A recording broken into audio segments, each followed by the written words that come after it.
My husband looked me in the eye and said, "Without my family's money, you'd be nothing. Even your wedding was funded by us."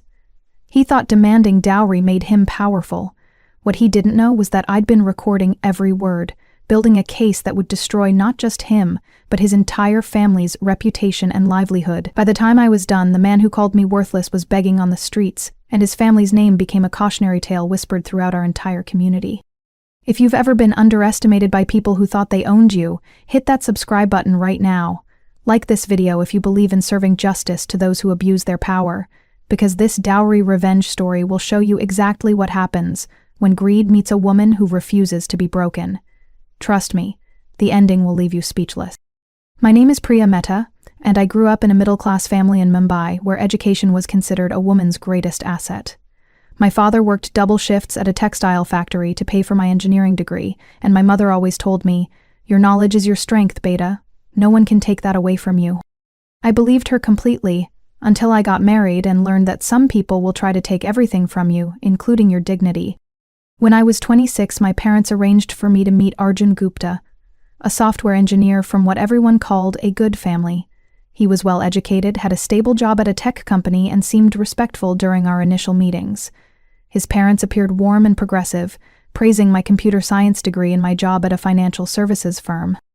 "We're so happy Arjun is marrying an educated, independent woman," his mother Sunita told my parents during our engagement ceremony.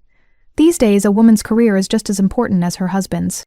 I thought I'd won the lottery, a husband who respected my ambitions, in-laws who valued my education, and a future where I could be both a wife and a professional.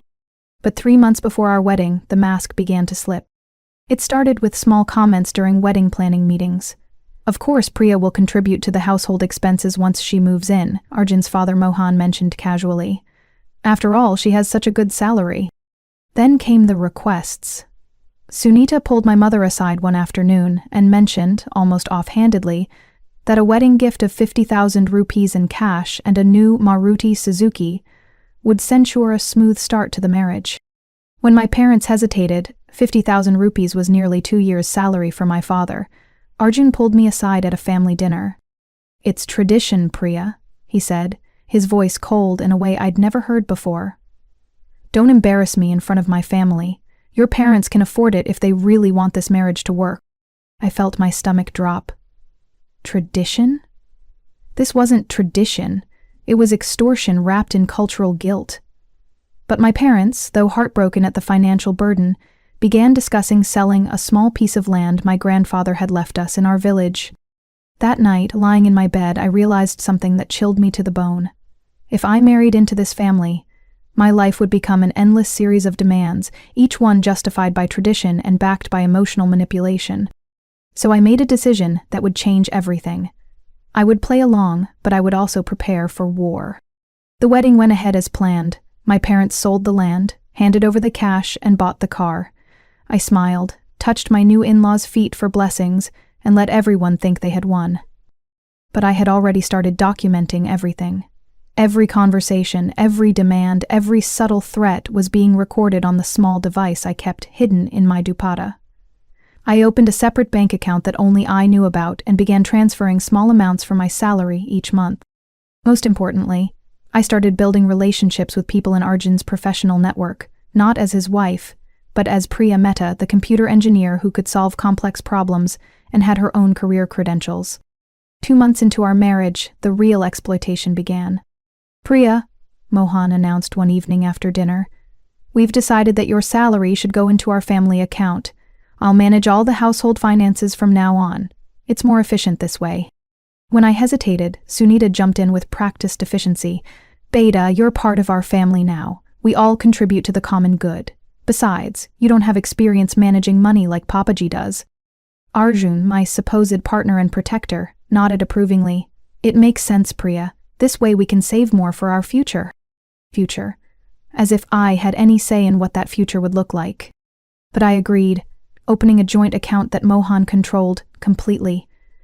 What they didn't know was that I'd already been diverting 30% of my salary to my secret account for months. The psychological warfare escalated quickly after that. At family dinners, Arjun would make cutting remarks about my contributions.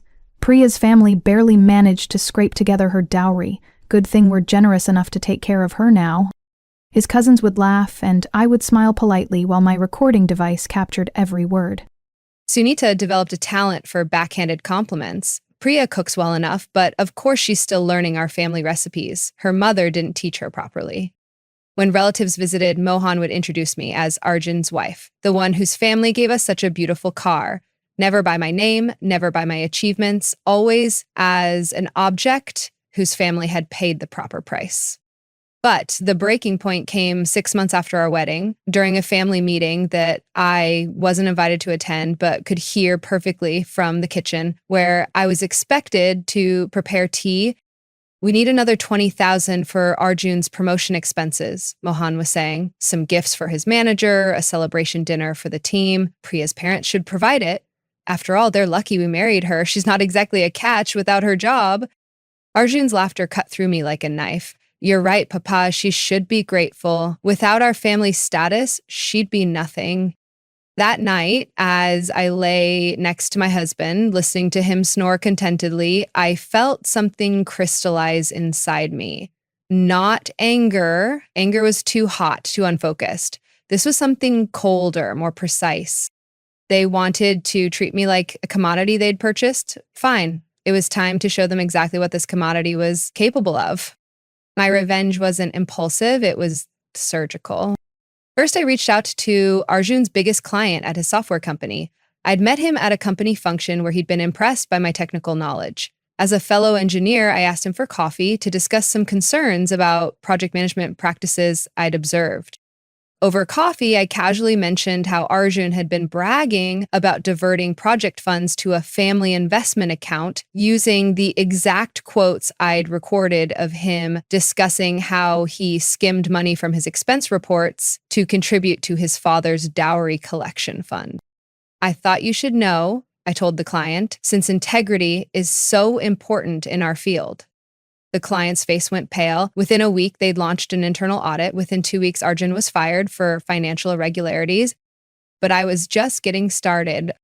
Phase 2 involved their social reputation, the thing they valued more than money. I carefully compiled the most damning audio recordings. Sunita laughing about how they'd trained me to hand over my salary. Mohan bragging about the dowry they'd extracted. Arjun mocking my family's financial struggles.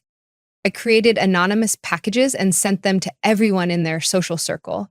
The local temple committee where Mohan was treasurer, the ladies' club where Sunita held a leadership position, Arjun's college alumni group, extended family members, neighbors who'd attended our wedding and seen the expensive gifts my parents had given. The recordings spread like wildfire through WhatsApp groups and community networks. Suddenly, the family that had built their reputation on being progressive and respectable became the subject of whispered conversations and pointed stares. Phase 3 was legal warfare. Using all the evidence I'd gathered, recordings, bank statements showing the dowry payments, documented proof of financial abuse, I filed charges under the Dowry Prohibition Act and domestic violence statutes. The police arrived at their house on a busy Saturday morning when all the neighbors were outside. The sight of officers escorting Mohan and Sunita out for questioning while the entire neighborhood watched was exactly the public humiliation I'd planned. But the most devastating blow was what happened to their business network. Mohan ran a small construction consultancy, and Sunita had a boutique tailoring business. When word spread through their professional circles about the legal charges and the audio recordings, clients began canceling contracts. Who wants to do business with a family known for dowry harassment and financial abuse? The collapse was swift and total. Arjun, now unemployed and facing potential criminal charges, couldn't find work anywhere in the city.